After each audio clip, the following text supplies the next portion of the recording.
En el México de los años 80, un pequeño grupo de hombres tejió un imperio criminal sin precedentes. Desde lujosas mansiones en Guadalajara hasta remotos campos de cultivo en Chihuahua y Sonora, el Cártel de Guadalajara se convirtió en el primer gran sindicato del narcotráfico mexicano, controlando rutas, policías y políticos con la misma facilidad que movían toneladas de marihuana y cocaína rumbo a Estados Unidos.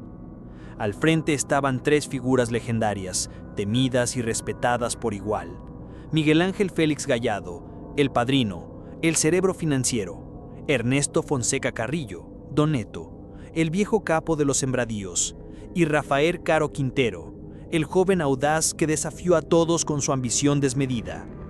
Pero el asesinato de un agente de la DEA, Enrique Kiki Camarena, desataría una tormenta que cambiaría para siempre la historia del narcotráfico en México. Este es el relato del nacimiento, auge y caída del Cártel de Guadalajara, y del legado sangriento que aún perdura en los cárteles modernos. México antes del Cártel de Guadalajara. En la vasta extensión del territorio mexicano, a finales de la década de 1970, las fronteras entre la legalidad y la ilegalidad comenzaban a desdibujarse. México vivía un momento de transición. Por un lado, un país con profundas desigualdades sociales y económicas; por otro, un Estado con instituciones débiles atrapado entre la corrupción y la ineficiencia. En aquel entonces, las comunidades rurales y los pequeños pueblos del norte y occidente del país estaban prácticamente olvidados por el gobierno central. Las oportunidades laborales escaseaban, el acceso a la educación y la salud era limitado, y muchos jóvenes veían pocas opciones para su futuro. Fue en este caldo de cultivo donde el negocio de las drogas encontró terreno fértil para crecer. El narcotráfico no llegó de la noche a la mañana. Antes de convertirse en un imperio, comenzó como una actividad aislada, fragmentada. Hombres y mujeres que cultivaban marihuana y amapola en pequeñas parcelas, comerciantes que cruzaban mercancías sin demasiada organización ni jerarquía.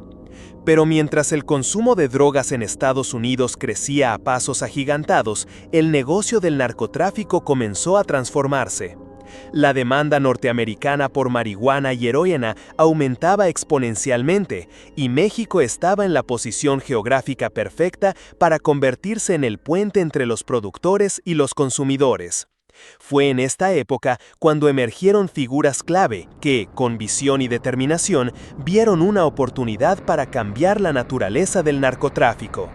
Miguel Ángel Félix Gallardo, un ex policía judicial con un instinto para los negocios y las relaciones políticas, entendió que para crecer había que dejar atrás la dispersión y el caos. No bastaba con plantar y vender, había que organizar, controlar, proteger y expandir. Ernesto Fonseca Carrillo, conocido como Don Neto, era un hombre con raíces profundas en el mundo agrícola. Sabía cómo manejar a los campesinos, dónde sembrar sin ser detectado y cómo proteger las cosechas. Su reputación en las sierras era ley.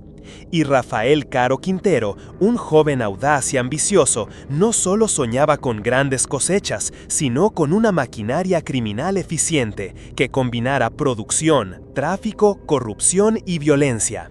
Juntos, estos tres hombres comenzaron a tejer una red. No era solo un negocio de drogas, era una organización con un sistema, con reglas, con una estructura que buscaba consolidar el poder. Así nació el Cártel de Guadalajara, la primera gran organización del narcotráfico mexicano, que establecería el modelo a seguir para los grupos criminales que le sucederían. Pero el camino hacia el dominio no sería fácil. Enfrentaron a rivales, esquivaron la persecución, sobornaron autoridades y, sobre todo, aprendieron que el poder y la lealtad en ese mundo se medían con sangre y dinero. Esta es la historia de cómo un grupo de hombres construyó desde la sombra un imperio que transformaría para siempre el rostro de México y la guerra contra las drogas. En las entrañas del narcotráfico mexicano, durante finales de los años 70 y comienzos de los 80, surgió una alianza formidable, forjada en base a ambición, poder y una visión compartida que transformaría para siempre el comercio ilegal de drogas en México y Norteamérica. Tres hombres se alzaron como los pilares indiscutibles del naciente Cártel de Guadalajara: Miguel Ángel Félix Gallardo, Ernesto Fonseca Carrillo y Rafael Caro Quintero. Conocidos entre sí desde años atrás, compartían más que amistad, compartían una ambición desmedida y una habilidad innata para moverse entre mundos tan dispares como el campo de cultivo y los despachos gubernamentales. Miguel Ángel Félix Gallardo, el jefe de jefes, fue el cerebro detrás de la consolidación del cartel. Antes de adentrarse en el narcotráfico, Félix Gallardo había sido policía judicial y rápidamente aprendió que para sobrevivir en ese mundo necesitaba algo más que fuerza bruta. Necesitaba inteligencia, contactos y una red sólida. Su talento radicaba en la discreción y en su capacidad para conectar con personajes poderosos, desde funcionarios públicos hasta líderes criminales en Estados Unidos y América Latina. Félix Gallardo comprendió que el narcotráfico debía dejar de ser una operación caótica y fragmentada para convertirse en una empresa organizada, casi corporativa. Centralizó la producción y el tráfico, creó pactos con otros carteles colombianos y garantizó protección mediante sobornos a altos funcionarios. Su objetivo era claro: monopolizar el mercado y controlar la cadena completa, desde el cultivo hasta la distribución. Ernesto Fonseca Carrillo, conocido como Don Neto, era el hombre fuerte de la tierra. Con décadas de experiencia en el cultivo de marihuana y amapola, Fonseca tenía un conocimiento profundo del terreno y de las técnicas agrícolas que permitían maximizar las cosechas en las sierras mexicanas. Su reputación en el medio rural era temida y respetada, y su capacidad para mantener la disciplina entre los campesinos era implacable. Era la mano dura que garantizaba la producción constante y segura. Pero Don Neto no solo se encargaba del campo, también manejaba la logística y la seguridad. Entendía que sin control territorial y sin un ejército privado bien armado, cualquier esfuerzo sería en vano. Por eso, desde los primeros años, comenzó a formar un aparato de seguridad que protegiera las plantaciones, intimidara a rivales y disuadiera a las autoridades. El tercero del trío era Rafael Caro Quintero, el visionario audaz y carismático que llevó el cultivo a niveles industriales. Caro Quintero no solo se conformaba con sembrar marihuana, su ambición lo llevó a crear el famoso Rancho El Búfalo, una gigantesca extensión de cultivo que se convirtió en la base material del cartel. Su carisma y liderazgo lo convirtieron en un símbolo para sus seguidores, y su capacidad para innovar en métodos de cultivo y tráfico le valieron respeto y miedo. Además, Caro Quintero supo aprovechar su juventud para tender puentes con cárteles colombianos, introduciendo la cocaína en las rutas mexicanas y marcando así un antes y un después en el negocio.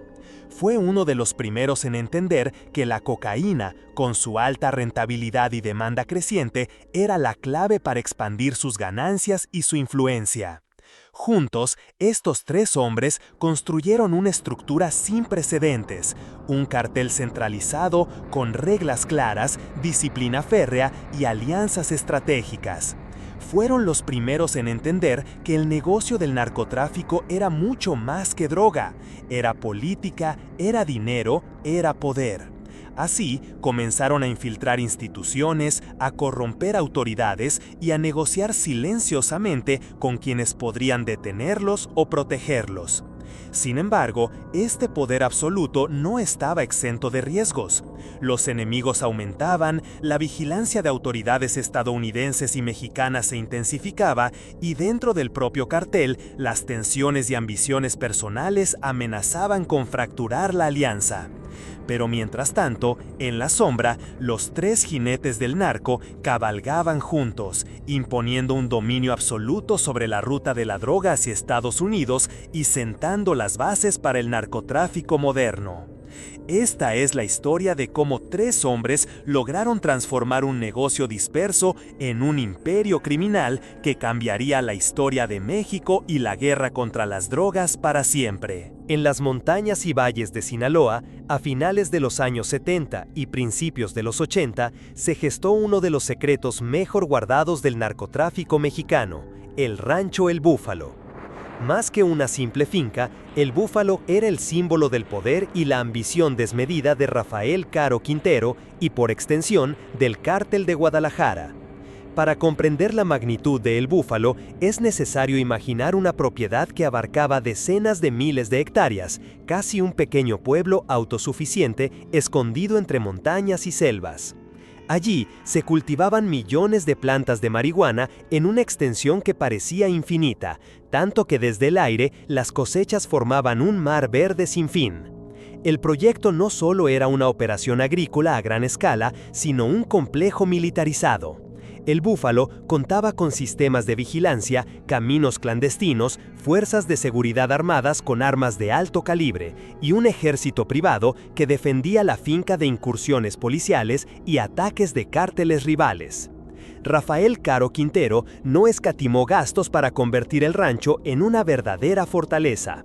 Construyó pistas clandestinas para avionetas que aterrizaban y despegaban a cualquier hora del día o la noche, llevando toneladas de marihuana directamente a Estados Unidos. Incluso instaló talleres mecánicos, generadores eléctricos y hasta una pista de carreras de autos para distraer y controlar a sus empleados y lugartenientes. Pero más allá de la infraestructura, el Búfalo era el corazón palpitante del imperio de Caro Quintero. Allí se decidió el destino de millones de dólares, se planearon rutas de tráfico y se fortalecieron alianzas con otros cárteles colombianos que comenzaban a inundar el mercado estadounidense con cocaína. En ese lugar se mezclaban negocios, violencia y política. El Búfalo operaba como una ciudad paralela, con reglas propias y una ley implacable dictada por la figura de Caro Quintero, que se proyectaba como un líder casi intocable. Sin embargo, el poder de El Búfalo también despertó la atención de las autoridades mexicanas y estadounidenses. Las denuncias comenzaron a acumularse, testigos empezaron a hablar y la presión internacional creció.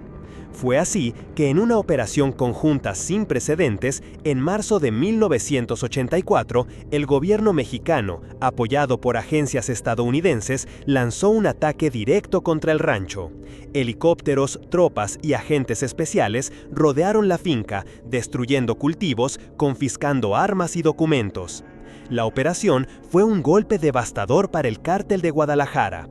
Se calcula que se incautaron miles de toneladas de marihuana, millones de dólares en efectivo y se rompió la cadena de suministro que había hecho de El Búfalo una fortaleza económica casi imbatible. Pero el golpe más profundo no fue solo material, sino simbólico. El asalto El Búfalo mostró al mundo que incluso los narcos más poderosos podían ser vulnerados. También encendió una furia implacable en Caro Quintero y sus socios, que juraron venganza contra quienes los traicionaron y persiguieron.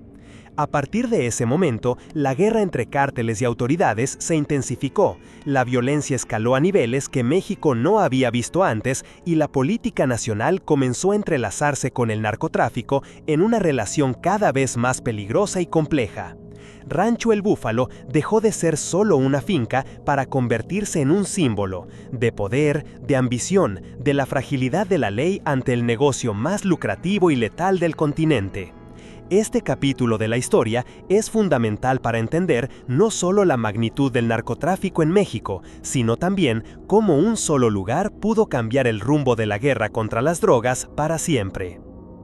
A principios de los años 80, el Cártel de Guadalajara comenzó a consolidar su poder no solo en México, sino en toda América del Norte. Lo que empezó como una red dispersa de productores y traficantes se transformó en una estructura criminal que controlaba rutas, laboratorios y mercados enteros. Bajo el liderazgo estratégico de Miguel Ángel Félix Gallardo, la organización implementó un modelo de negocio jamás visto antes en el narcotráfico latinoamericano.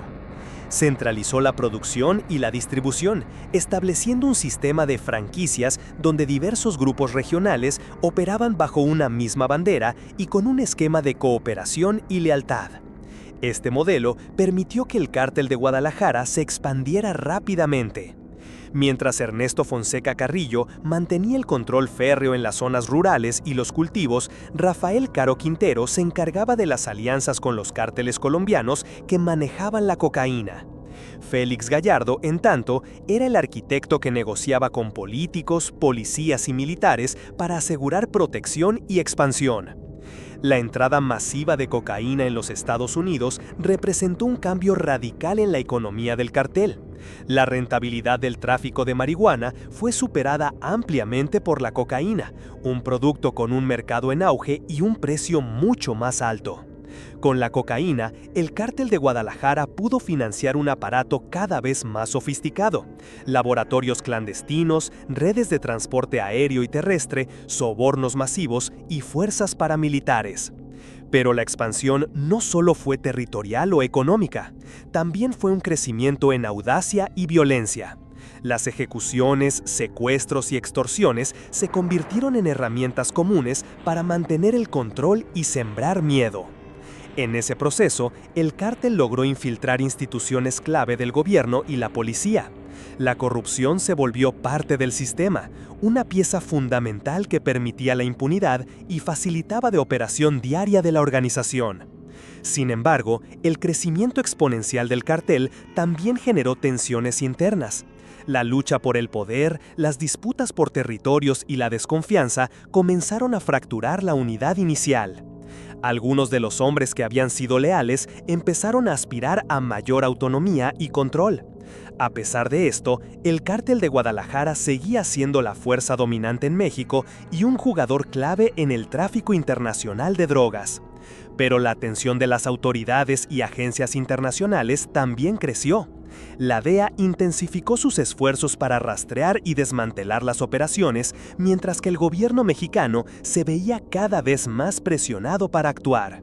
Fue en este contexto que comenzaron a surgir conflictos directos con otros grupos criminales, rivales y traiciones dentro del propio cartel, que marcarían el inicio de una era turbulenta y sangrienta.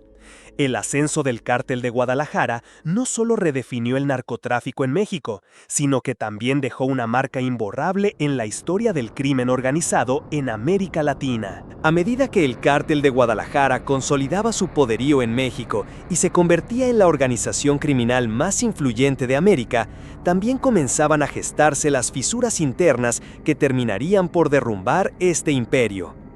La unión inicial entre Miguel Ángel Félix Gallardo, Ernesto Fonseca Carrillo y Rafael Caro Quintero, basada en la ambición y el beneficio mutuo, empezó a resquebrajarse por la lucha encarnizada por el control absoluto de la organización y la presión constante de las autoridades. En el corazón de esta fractura se encontraba la creciente competencia por las rutas de tráfico y la disputa por la influencia dentro del cartel. Mientras Félix Gallardo mantenía un estilo más discreto y estratégico, Don Neto y Caro Quintero adoptaban posturas cada vez más violentas y arriesgadas. Pero el detonante que aceleró la caída del cartel fue el asesinato del agente de la DEA Enrique Kiki Camarena en 1985, un hecho que conmocionó a ambos lados de la frontera y desató una feroz respuesta de las autoridades estadounidenses y mexicanas. Camarena, quien había logrado infiltrarse en las operaciones del Cártel de Guadalajara, fue secuestrado, torturado y asesinado en un acto brutal que expuso la crueldad y el alcance de la organización. Este suceso no solo puso a los tres líderes en la mira de la justicia, sino que también fracturó la estructura interna del cartel. La presión internacional y la reacción del gobierno mexicano llevaron a una cacería implacable contra los capos. Rafael Caro Quintero fue capturado en 1985 en una operación que representó un golpe contundente para el cartel. Su captura simbolizó el inicio del declive de la organización, aunque la guerra por el poder y la venganza apenas comenzaban. Ernesto Fonseca Carrillo también fue arrestado poco después, mientras que Félix Gallardo logró mantenerse en libertad por un tiempo más, maniobrando entre la política y el crimen para evitar la cárcel. Sin embargo, la unidad que había caracterizado al Cártel de Guadalajara se había roto irremediablemente. La ausencia de un liderazgo claro provocó que surgieran nuevos grupos y cárteles que reclamaron sus propios territorios, iniciando un ciclo de violencia y fragmentación que perdura hasta hoy.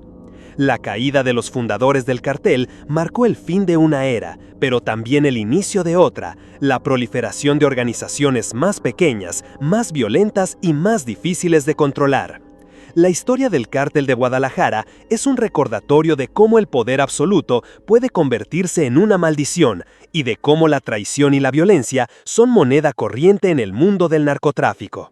Este capítulo revela no solo la caída de un imperio, sino las consecuencias profundas que ese colapso tuvo para México y para la lucha global contra las drogas. La caída del Cártel de Guadalajara no significó el fin del narcotráfico en México. Más bien, dio inicio a una etapa aún más caótica y violenta, marcada por la fragmentación y la guerra entre los nuevos actores que surgieron de sus cenizas. Con la captura y encarcelamiento de sus fundadores, el monopolio que durante años había controlado las rutas de la droga y las operaciones criminales se desmoronó, dejando un vacío de poder que rápidamente fue llenado por una serie de grupos más pequeños y descentralizados. Estas nuevas organizaciones, muchas veces lideradas por antiguos lugartenientes o capos que habían servido bajo las órdenes del Cártel de Guadalajara, comenzaron a disputar entre sí los territorios y las rutas de tráfico, generando una escalada sin precedentes de violencia.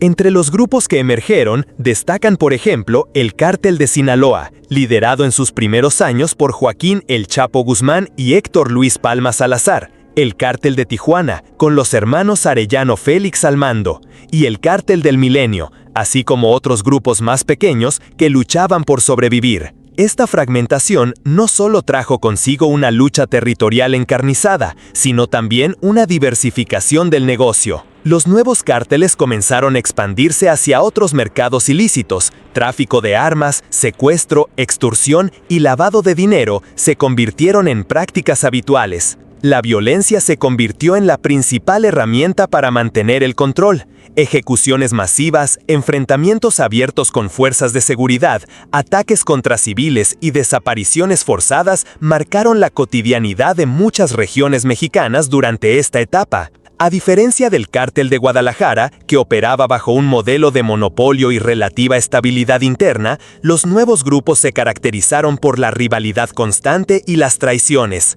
La desconfianza interna generó múltiples escisiones y alianzas que cambiaban el mapa criminal prácticamente de mes en mes. El Estado mexicano, con recursos limitados y a menudo corroído por la corrupción, enfrentó enormes dificultades para contener este fenómeno. Las fuerzas policíacas y militares se vieron envueltas en una guerra desigual, con operaciones que muchas veces resultaban en abusos de derechos humanos y escasa efectividad. Por otro lado, la colaboración internacional también tuvo sus luces y sombras. La Agencia Antidrogas de Estados Unidos, DEA, intensificó sus acciones, pero el fenómeno se mantuvo resiliente gracias a la demanda insaciable del mercado estadounidense y la capacidad de adaptación de los cárteles. Esta etapa es clave para entender la complejidad actual del narcotráfico en México, donde cientos de grupos armados disputan el control de las rutas y territorios, y donde la violencia afecta a millones de personas inocentes.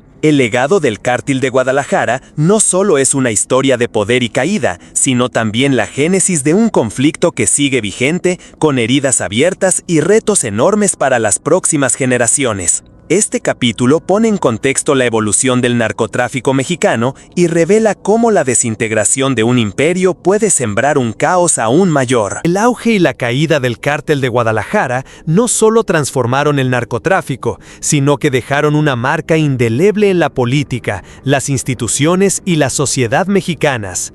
Este capítulo explora cómo el narcotráfico penetró en los órganos de poder y cómo esa simbiosis oscura moldeó el destino del país durante décadas.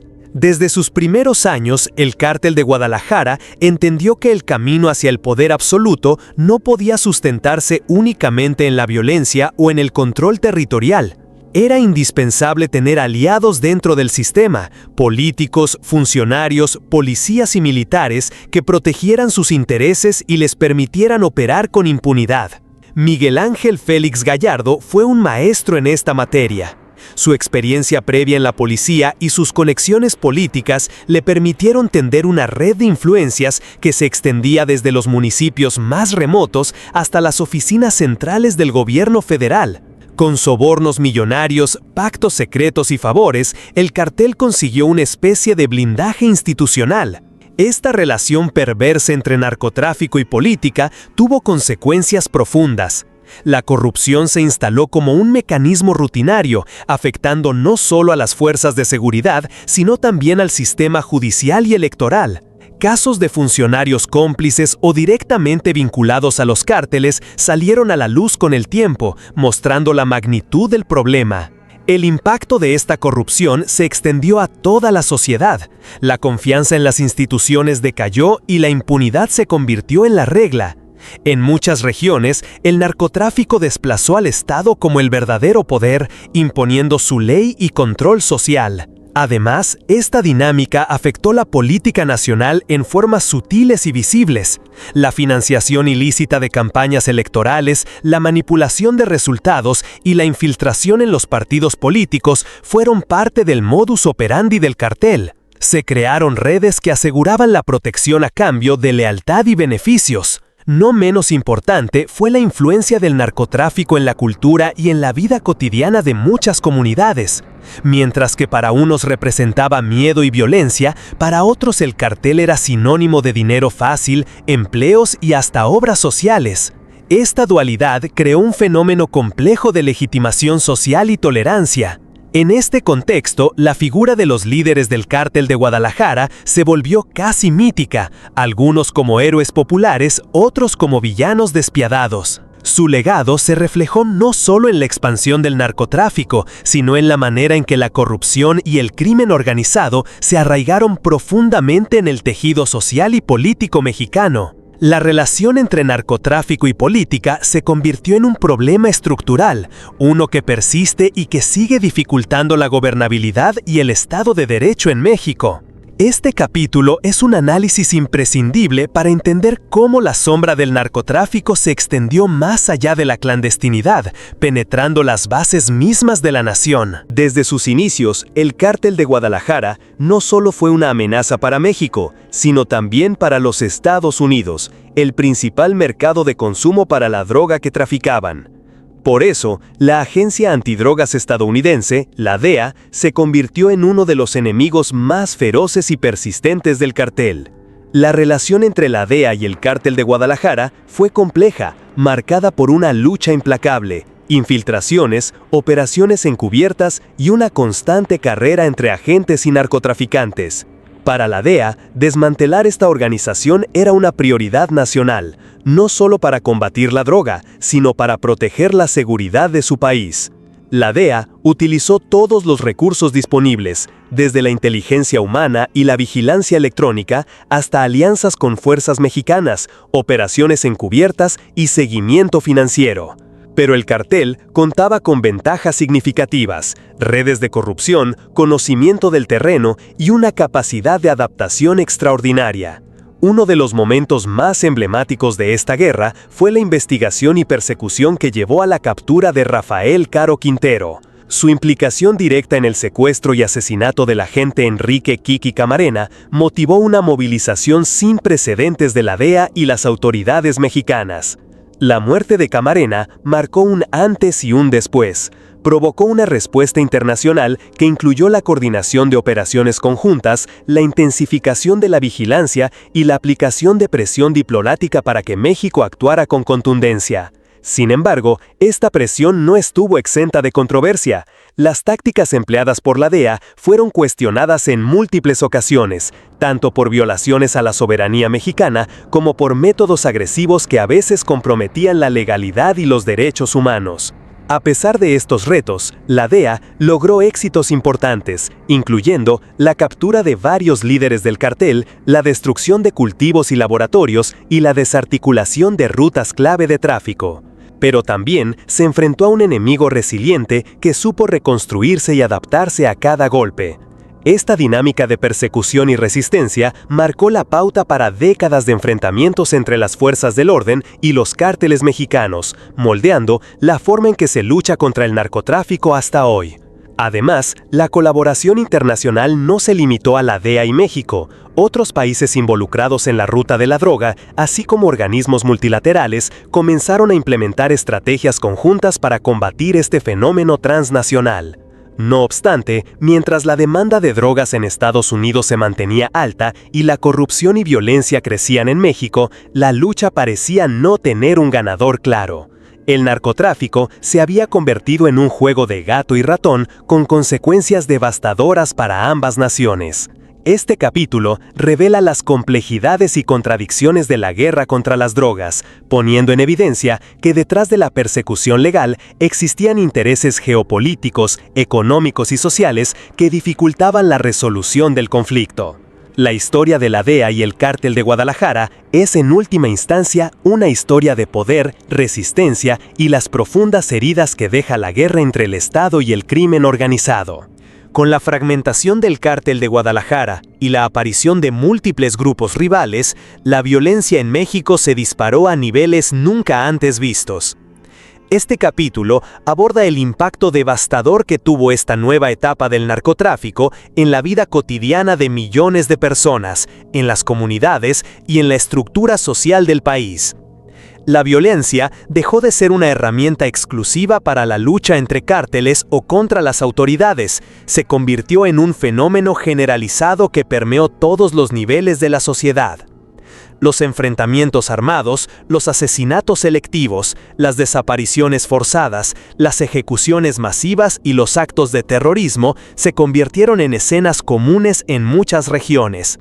Los civiles, a menudo atrapados en medio de la guerra entre bandas, pagaron el precio más alto.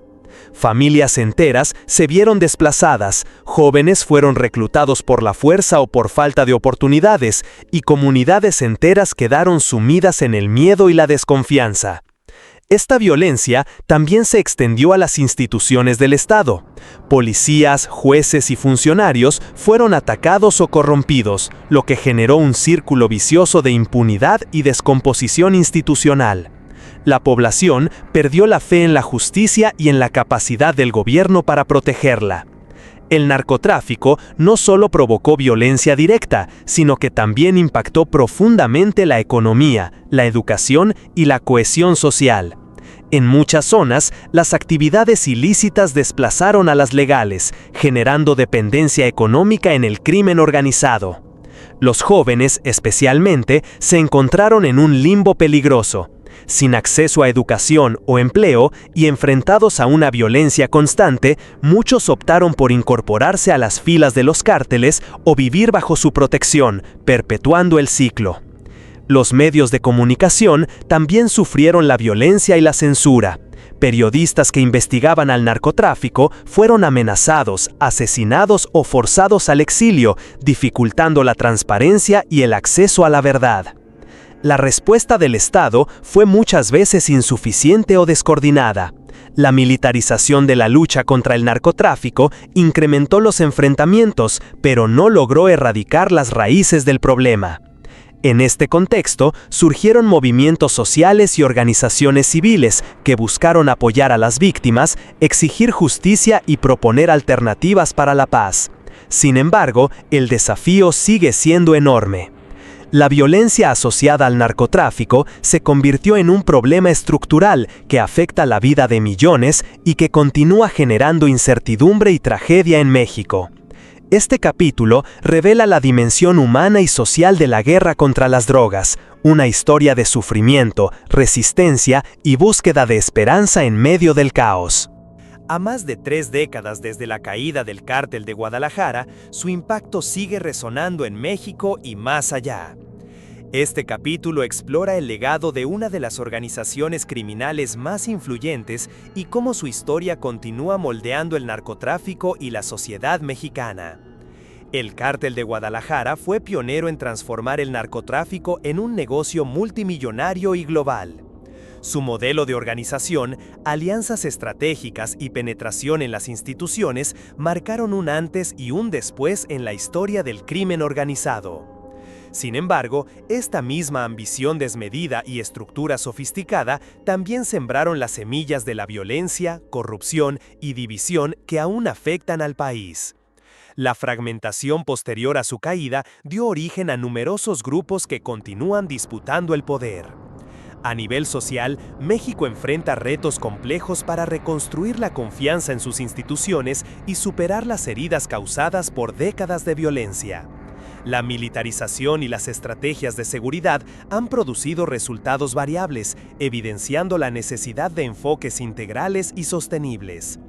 Culturalmente, el narcotráfico se ha convertido en un fenómeno presente en múltiples expresiones artísticas y en la vida cotidiana, reflejando contradicciones y realidades profundas. También existen crecientes movimientos y esfuerzos que buscan transformar la realidad, enfocándose en la prevención, educación y justicia social, con la esperanza de un futuro distinto. En el ámbito internacional, la cooperación y coordinación entre países es indispensable, pero debe equilibrarse con políticas que atiendan las causas estructurales del narcotráfico, la desigualdad, la pobreza y la demanda constante. Entender la historia del Cártel de Guadalajara es fundamental para comprender la complejidad del fenómeno y diseñar soluciones que trasciendan la mera represión. Este capítulo se adentra en las múltiples dimensiones del legado del cartel, desde lo político y social hasta lo cultural y económico, preparando el terreno para analizar los desafíos que enfrenta México hoy. Tras la desintegración del Cártel de Guadalajara, el mapa del narcotráfico en México se fragmentó y reconfiguró en un mosaico de organizaciones que compiten ferozmente por el control de territorios, rutas y mercados. Este capítulo examina cómo surgieron estos nuevos grupos, quiénes fueron sus líderes y cómo han evolucionado en las últimas décadas, tomando el relevo del legado original. El vacío dejado por la caída de los fundadores del Cártel de Guadalajara fue rápidamente ocupado por antiguos lugartenientes y figuras emergentes que capitalizaron el conocimiento, las redes y los recursos heredados. Nombres como Joaquín El Chapo Guzmán, Ismael El Mayo Zambada y los hermanos Arellano Félix se convirtieron en protagonistas de esta nueva era. El Cártel de Sinaloa, bajo la conducción de El Chapo y El Mayo, logró consolidar una estructura más flexible y descentralizada que le permitió expandirse no solo en México, sino también internacionalmente, especialmente en Estados Unidos, Europa y Asia. Su capacidad para innovar en métodos de tráfico, lavado de dinero y corrupción lo convirtió en uno de los cárteles más poderosos y temidos. Paralelamente, el Cártel de Tijuana, liderado por los hermanos Arellano Félix, consolidó el control de una de las rutas más lucrativas hacia Estados Unidos, caracterizándose por su brutalidad y guerras internas que marcaron la década de los 90. Otros grupos como el Cártel del Golfo, los Zetas y el Cártel de Juárez emergieron con tácticas propias, incorporando exmilitares y operando con niveles de violencia inéditos. Estos grupos no solo disputaron territorios entre sí, sino que también tuvieron enfrentamientos recurrentes con las fuerzas del orden. El surgimiento de estos nuevos actores representó un cambio sustancial en la dinámica del narcotráfico. La estructura rígida y casi familiar del Cártel de Guadalajara dio paso a redes más fragmentadas, pero también más violentas y difíciles de desarticular. Además, la diversificación del negocio criminal se intensificó, abarcando desde el tráfico de drogas hasta el secuestro, extorsión, tráfico de personas y control territorial a través de la violencia organizada. La competencia feroz entre estos grupos generó una escalada de violencia que ha marcado al país en las últimas 2 décadas, con miles de muertes y desplazamientos forzados. Sin embargo, estos herederos también supieron innovar en su relación con el poder político y económico, infiltrando gobiernos locales, fuerzas de seguridad y sistemas judiciales con un nivel de sofisticación que desafía cualquier estrategia estatal. La historia de estos nuevos líderes y cárteles es fundamental para entender el México contemporáneo y los retos que enfrenta en materia de seguridad y gobernabilidad. Este capítulo profundiza en sus orígenes, modos de operación, alianzas y rivalidades y cómo su influencia se extiende más allá del narcotráfico, afectando todas las capas de la sociedad. Comprender a estos herederos es clave para diseñar políticas y acciones que no solo busquen capturar capos, sino también desmantelar las redes y estructuras que sostienen el negocio ilícito. En el corazón del narcotráfico y la violencia, más allá de los nombres de los capos y las operaciones, están las comunidades que han sufrido y resistido las consecuencias de este fenómeno. Este capítulo se adentra en el impacto humano y social que el narcotráfico ha tenido en pueblos y ciudades, mostrando historias de dolor, valentía y esperanza. Las regiones donde el narcotráfico ha echado raíces, como Sinaloa, Michoacán, Guerrero, Tamaulipas, entre otras, han vivido bajo un constante estado de alerta y miedo. Familias enteras han perdido a sus seres queridos en enfrentamientos, ejecuciones o desapariciones forzadas. Pero no solo el miedo es protagonista, la economía local se ve profundamente afectada. En muchos casos, el narcotráfico se convierte en la única fuente de empleo y recursos, aunque sea a costa de la legalidad y la seguridad.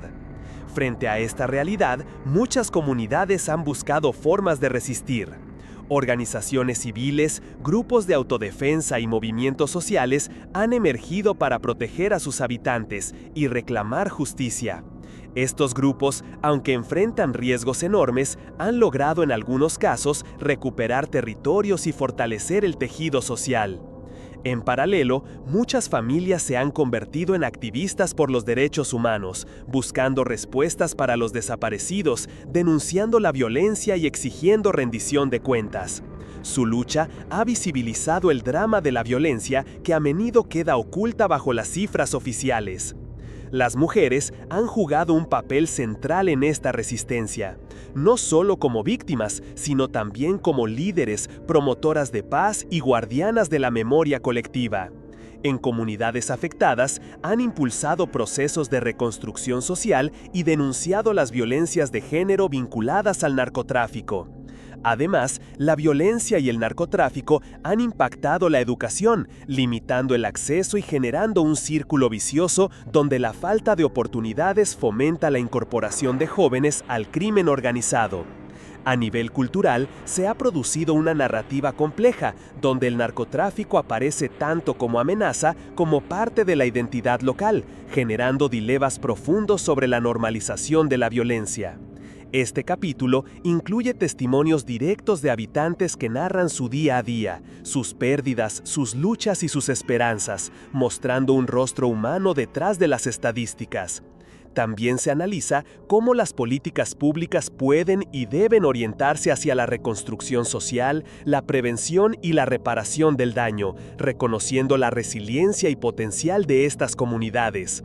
La historia del narcotráfico no puede contarse sin el sufrimiento y la resistencia de quienes lo padecen, y es en estas voces donde reside la verdadera urgencia de transformar la realidad. Este capítulo es una ventana a las vidas detrás del conflicto, un llamado a mirar más allá de los titulares y a reconocer la dignidad y fortaleza de quienes luchan por un futuro mejor. Más allá de la violencia y la sangre, el narcotráfico es, ante todo, un negocio multimillonario, con complejas redes financieras que sostienen su poder y expansión. Este capítulo desentraña la dimensión económica del Cártel de Guadalajara y sus sucesores, revelando cómo se mueve y se blanquea el dinero sucio y cómo estas operaciones impactan la economía formal e informal del país. Desde los primeros días, el Cártel de Guadalajara entendió que el control del flujo económico era clave para consolidar su poder. El dinero generado por la venta de drogas en Estados Unidos y otros mercados se reinvertía en la compra de armas, sobornos y expansión territorial, pero también en empresas legítimas que servían para lavar capitales.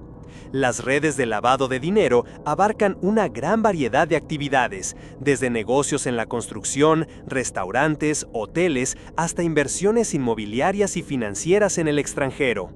Estas operaciones no solo ocultan el origen ilícito de los recursos, sino que también facilitan la influencia económica y política del narcotráfico. El entramado financiero también se extiende a través de paraísos fiscales y mecanismos internacionales que dificultan el rastreo del dinero.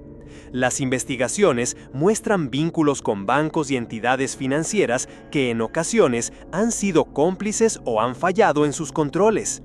A nivel local, el dinero del narcotráfico puede influir en la economía de una región, generando empleos, infraestructura y flujo económico, pero a costa de la legalidad, la competencia y la equidad. Esta influencia económica crea un círculo vicioso donde sectores enteros quedan atrapados en la dependencia de recursos ilegales, dificultando la erradicación del problema. El poder económico del narcotráfico también tiene efectos sobre la política, facilitando la compra de voluntades y la corrupción que mencionamos en capítulos anteriores. El dinero puede convertirse en un instrumento para moldear decisiones, proteger operaciones y garantizar impunidad. Este capítulo examina casos emblemáticos, investigaciones y testimonios de expertos en finanzas, fuerzas de seguridad y analistas que explican cómo funciona esta compleja maquinaria económica. Además, se analizan los esfuerzos nacionales e internacionales para combatir el lavado de dinero, sus limitaciones y los desafíos pendientes en un sistema financiero globalizado y muchas veces opaco. Entender la economía del narcotráfico es fundamental para combatirlo de raíz, ya que cortar el flujo de dinero es la clave para debilitar a las organizaciones criminales. Este capítulo también invita a reflexionar sobre el impacto que tiene esta economía paralela en la desigualdad social y la distribución de la riqueza en México. La historia de cómo el dinero del narco se infiltra en la sociedad formal es un relato complejo y crucial para comprender el alcance real del problema y las vías para su solución.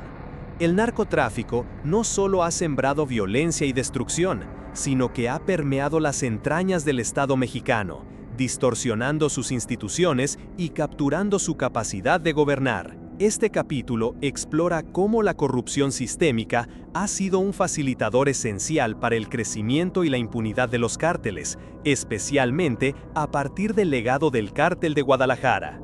Desde niveles locales hasta el más alto gobierno, las redes de corrupción han permitido que el narcotráfico opere con relativa libertad. Policías, militares, jueces, políticos y funcionarios han sido sobornados, amenazados o cooptados, convirtiéndose en piezas clave para garantizar la protección y continuidad del negocio ilícito. Esta complicidad ha erosionado la confianza ciudadana en las instituciones públicas, generando un clima de deslegitimación y descontento que afecta la cohesión social y el orden democrático. El Cártel de Guadalajara fue pionero en establecer estas redes de influencia, entendiendo que el control político era tan importante como el control territorial. Los líderes del cartel no solo traficaban drogas, sino que tejían alianzas con sectores empresariales, políticos y funcionarios públicos. La corrupción se manifiesta en múltiples formas, desde la protección a laboratorios y rutas de tráfico, pasando por la manipulación de procesos judiciales hasta la interferencia en procesos electorales. La captura del Estado implica que las políticas públicas, la seguridad y la justicia están parcial o totalmente subordinadas a intereses criminales, lo que dificulta enormemente cualquier estrategia para combatir el narcotráfico. Este capítulo analiza casos emblemáticos donde la corrupción quedó al descubierto, pero también los mecanismos más sutiles y estructurales que permiten que el fenómeno persista. La falta de transparencia, la impunidad, el control de la información y la debilidad institucional son algunos de los factores que alimentan esta corrupción sistémica. Sin embargo, también se revisan los esfuerzos de reformas legales, sistemas anticorrupción y movimientos ciudadanos que buscan romper este círculo vicioso y recuperar la legitimidad del Estado. Entender la relación entre narcotráfico y corrupción es esencial para comprender por qué la guerra contra las drogas ha sido tan difícil y por qué los cárteles siguen siendo poderosos actores. Este capítulo invita a reflexionar sobre la urgencia de fortalecer las instituciones, promover la transparencia y fomentar una cultura de legalidad para romper con este ciclo de captura estatal. La corrupción no es solo un problema moral o administrativo, es una estrategia criminal que ha permitido la expansión del narcotráfico y la profundización de sus efectos en la sociedad. Reconocer esta dimensión es clave para diseñar respuestas efectivas y sostenibles en la lucha contra el crimen organizado en México. El legado del Cártel de Guadalajara y sus sucesores no solo está marcado por la violencia y la corrupción, sino también por una profunda herida social, la impunidad que ha acompañado a la mayoría de los crímenes cometidos. Este capítulo final se adentra en la compleja y dolorosa búsqueda de justicia, memoria y reparación para las víctimas, así como en los desafíos que enfrenta México para construir un futuro distinto. Desde los primeros días del narcotráfico organizado, los crímenes cometidos quedaron en gran medida sin castigo. Las investigaciones incompletas, la manipulación de pruebas y la falta de voluntad política generaron una impunidad estructural que permitió la continuidad del negocio y la reiteración de violaciones a los derechos humanos.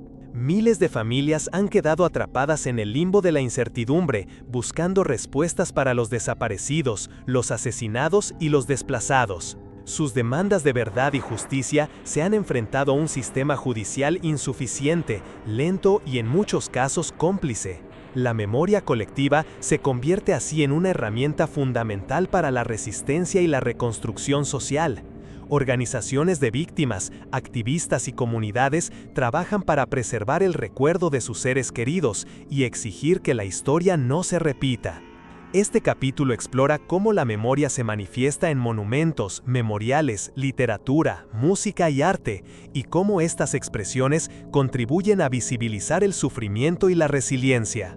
También se analiza el papel del Estado en la búsqueda de justicia, incluyendo reformas legales, mecanismos especiales para investigar crímenes vinculados al narcotráfico y la cooperación internacional. Sin embargo, persisten enormes retos: la corrupción, la falta de recursos, la intimidación a testigos y la impunidad siguen siendo obstáculos que dificultan el acceso a la justicia.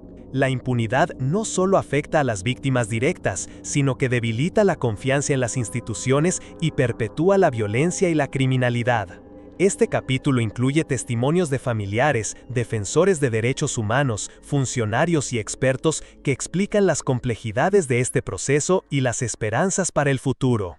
La búsqueda de justicia se entrelaza con la necesidad de construir un Estado de Derecho robusto y una sociedad que promueva la cultura de la legalidad y el respeto a los derechos humanos.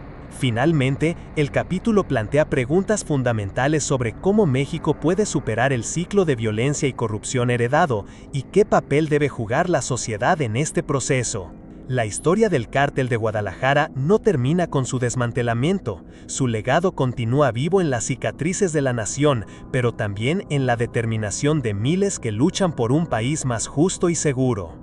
Este capítulo invita a la reflexión profunda sobre la justicia como camino indispensable para la reconciliación y la paz duradera.